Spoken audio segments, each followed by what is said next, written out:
Israel Hamas युद्ध के बीच PM Netanyahu back foot पर चले गए हैं। इजराइल में उनकी गठबंधन सरकार की चूलें हिल गई है, क्योंकि गठबंधन सरकार में शामिल बेन ग्वीर पर वॉर सीक्रेट लीक करने के आरोप लगे हैं। बेन ग्वीर कट्टर लीडर माने जाते हैं, जो कि हमास के खात्मे तक युद्ध के समर्थक हैं। हमास के बम हाउस ने भी इजराइल की मुश्किलें अब और बढ़ा दी है। देखिए क्या है ये पूरी खबर हमारी स्पेशल रिपोर्ट में।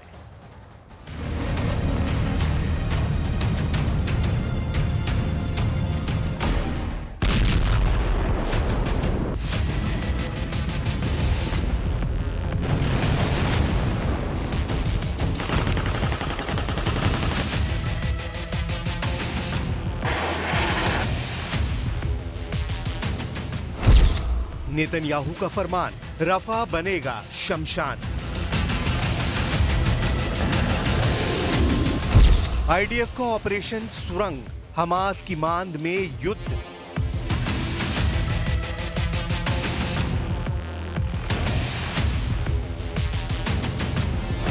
नेतन्याहू को जंग जिताएगा मीर काहिन का शागिर्द।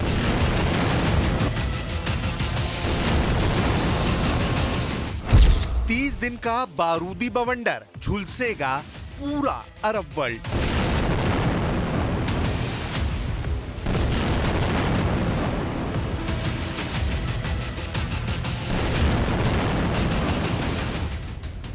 नेतन्याहू के नए ऑर्डर ने पूरे मिडिल ईस्ट की टेंशन बढ़ा दी है, जिसके साथ इजराइल हमास युद्ध की विभीषिका के और विकराल और व्यापक होने की गारंटी भी मिल गई है। 30 दिन की टाइमलाइन में रफा और गजा का चप्पा चप्पा दहलाने के लिए नेतन्याहू आर्मी नई रणनीति पर चल पड़ी है, जिससे गजा और रफा की गली गली में मौत का भयावह तांडव दिखेगा। जितने मिसाइल और बम के धमाके अब तक हुए हैं, उससे कहीं ज्यादा बारूदी आतिशबाजी आने वाले 30 दिनों में शुरू होगी। आगामी बारूदी टकराव का फर्स्ट ट्रेलर है ये तस्वीरें। इजराइल फोर्स का ये मार्च हमास के उस गढ़ की तरफ बढ़ रहा है, जहां सुरंग में बैठे हैं हमास के आत्मघाती और सबसे कट्टर लड़ाके। दुनिया के सबसे आधुनिक हथियारों से लैस हमास की टनल वॉरफेयर पर अब इजराइल फोर्स ने धावा बोल दिया है।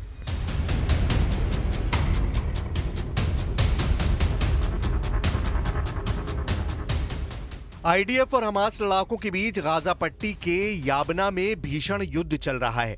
आईडीएफ के टॉप कमांडर कर्नल लिरॉन बेटिटो इस फ्रंट पर गिफ्ती ब्रिगेड को लीड कर रहे हैं। मिलिट्री ऑपरेशन के बीच 18 जून को यहां इजरायली पत्रकारों का दौरा भी करवाया गया है, क्योंकि अगले कुछ दिन इस हिस्से में इजराइल बड़े ऑपरेशन को अंजाम देने जा रहा है। वजह है कर्नल लिरॉन बेटिटो को हमास का टारगेट बनाना।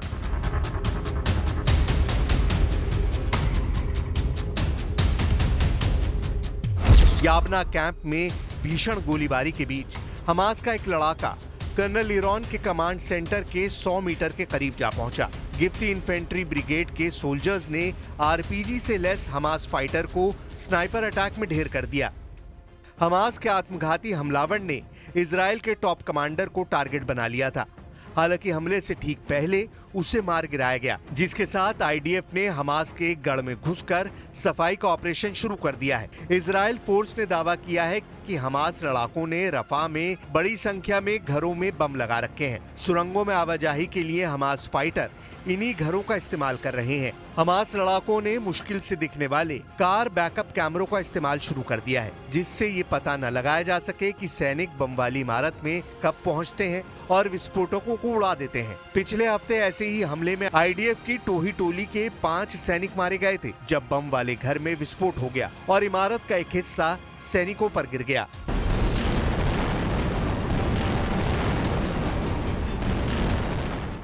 हमास ने रफा के घरों को बारूदी चैम्बर बना रखा है, जहां कदम रखते ही इजराइल फोर्स के चीथड़े उड़ रहे हैं। रफा फ्रंट पर इजराइल फोर्स की रणनीति की कुछ कमजोरियां भी सामने आई हैं।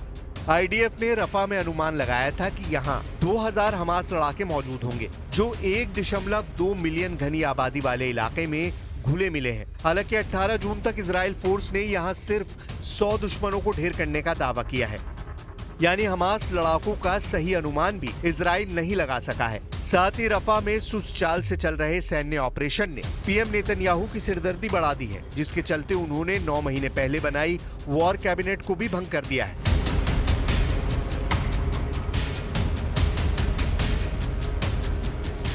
7 अक्टूबर 2023 को हमास के हमले के बाद 11 अक्टूबर को बनाई गई थी। इसमें 6 मेंबर थे। ये कैबिनेट जंग के दौरान इजराइल की सुरक्षा से जुड़े अहम फैसले लेने के लिए जिम्मेदार थी। नेतन्याहू ने इस कैबिनेट को भंग करते हुए कहा कि हमने कई ऐसे फैसले किए थे जिनसे सेना सहमत नहीं थी।